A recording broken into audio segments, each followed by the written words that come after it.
What's good, YouTube? It's your main man ABD Hero back again with another video. Today's video, we're talking about tonight's game, Hornets versus the Oklahoma City Thunder. Hornets came out with a dub, man, and they really showed tonight the pinnacle of what they can look like when all of the pieces are clicking. Still some things to tweak. We'll get into that, but let's get into it. AB the Hero, back at it, baby.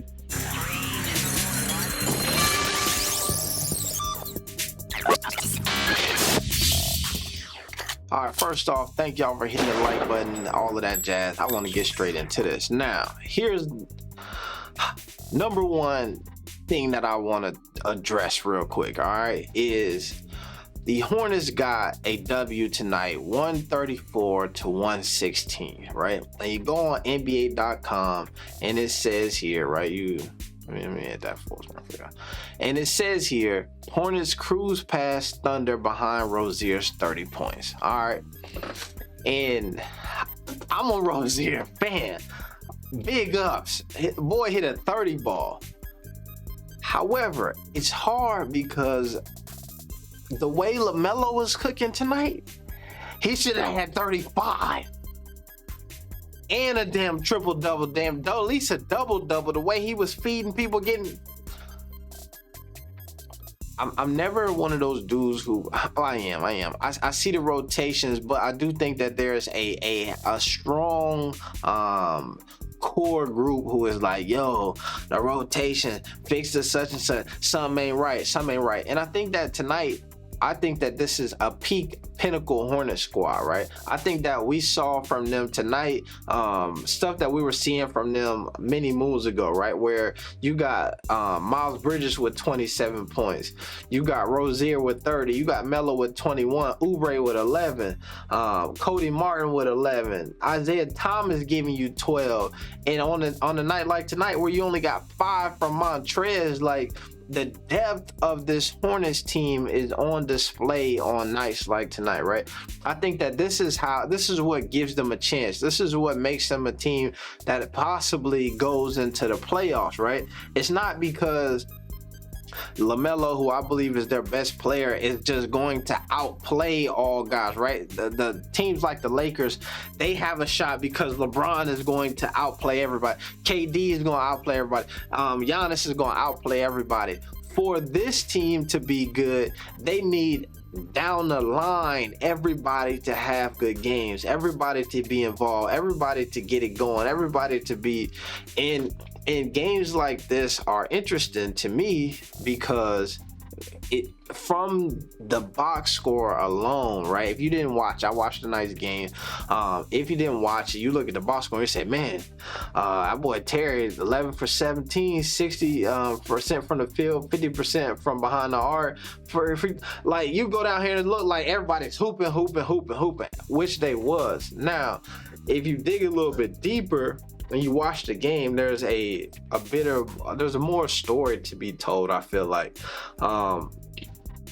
If we go here quarter by quarter, we see, let's say, first quarter, you got Terry with 8 points, LaMelo with 5. You know what I'm saying? Terry playing 9 minutes in that first quarter, LaMelo playing 7. And then you get into the second quarter, and the second quarter to me is so funny because it's like one of those quarters where LaMelo had 0 points, right, in that quarter.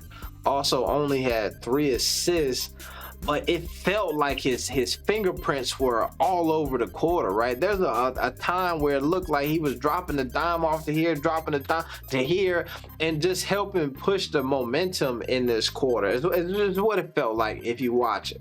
So it's kind of interesting you see this here. But now you got, in the second quarter, you got another 8 from Terry, you got 0 from Melo. And this is the thing why, as one of the guys who think that Melo needs to play to be able to develop, Melo needs to be on the court to get things done and all of that stuff, I'm gonna show you why that is for him, right? There are certain guys who legitimately could go 0 for 4 in one quarter, right, and then come back in the next quarter and not miss a shot. knock down 4 3-pointers, knock down 2 free throws, and just be ecstatic, just go berserk, right? That's the type of guy LaMelo is, right? So that's why when you see the coach sometimes pull him and sit him after he has had like a few mistakes or a couple missed shots, it don't work for him. Like, he's not that kind of guy. He's a more an experienced, I need to be out there type dude, and I think that that's what you get from him. Now, I do also think that I'm a fan of the Montrezl Harrell LaMelo Ball on the court at the same time situation. It felt like they were trying not to do that in tonight's game, and there was this weird period in third quarter where they went with this lineup where it looked like Jalen McDaniels was the number one option. And I didn't understand. It was probably the worst basketball that they had played all night. I want to say on the court, it was Jalen McDaniels, Montrez, Oubre, Rozier, and maybe Cody Martin. Just like the. And the offense was just bananas, right? Even after this period here where LaMelo was going crazy, they started running the offense through Mason Plumlee.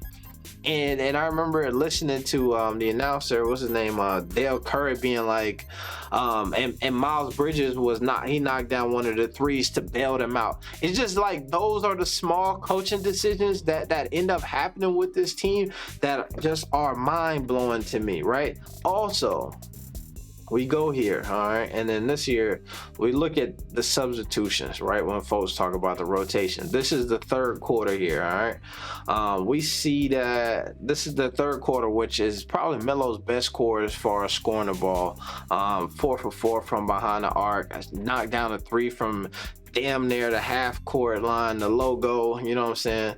But we see him be subbed out. Let me see. Here we go. At 3 minutes left to go, right? So played a decent amount. 8 minutes, that's pretty solid for a quarter. Subbed out at 3 minutes and 21 seconds. So that's 3 minutes and 21 seconds of game time, all right? Then we go over here. I think that, no, it's not. Then we go over, go over to the fourth quarter here. And we see that Melo does not come back in until 6 minutes. All right, so it's 12-minute quarters. That's 9 minutes of game time, right? 9 minutes of game time for a guy who literally just was smoking hot. They call a timeout after he hit the logo 3. They come back out, and then all of a sudden they start running the offense through Mason Plumlee, and then you sub him out, and then you have him sit out for 9 minutes, and then bring him back into the game. And that's the point where I was saying, like, yo, Melo could have had 30 as well, because you look at that point here in this third quarter, we're back at the third quarter. We got Rozier with 3 points in that quarter, not his best quarter, but then comes back out in this third quarter. He played 10 minutes in the third quarter, all right, and then comes back out in the fourth quarter and then plays another 6 minutes.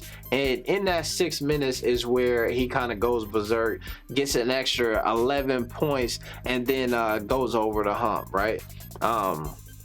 After being out 9 minutes, Melo comes back in and then has cooled off 0 for 1, plays a decent, plays 5 minutes or so, and then they pull him back out, and then and let the other guys close out the game. So to me, I like what I see from this Hornets team on nights like tonight, right?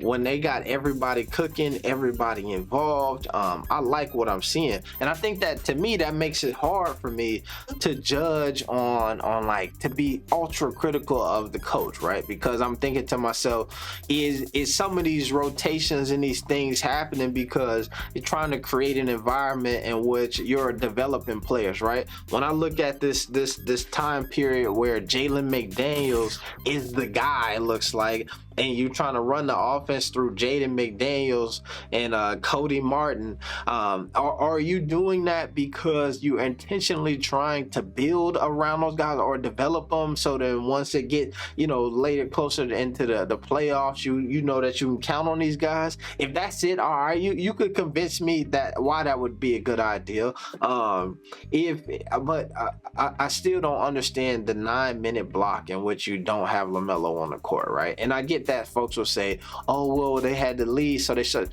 They played Terry through that entire time, right? And Terry is one of they key pieces. So if you're just not playing guys because they're, you already got the game in the bag and you're trying to save their legs and all of that stuff, all right, you could sell me on that. But you can't play one of the guys who is probably one of your best players through that entire period, and convince me that that's what's going on. But overall, man, it's a solid game. And I think that this is what throws me off about doing these game recaps, is because I'm hyped for them. I'm hyped. I love to see that. I love to see them go out there and get a W. It's a team that they should beat for sure, but these are the type of things that build confidence. These are the type of things that set up some momentum in the season, that create maybe a streak that they can all get behind.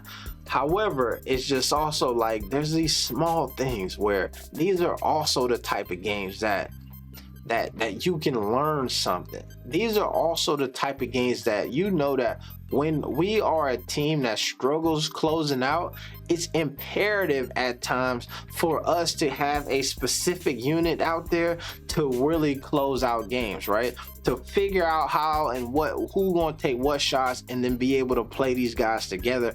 This ideal of like, oh, we're up now, so I'm just gonna do a bunch of random stuff, to me, it's something that could come and bite you in the butt over time. But ultimately, a solid performance from this Hornets team tonight. Shemaine, man, able to hero, we out. No, not peace. +1, triple B's, we out. There it is.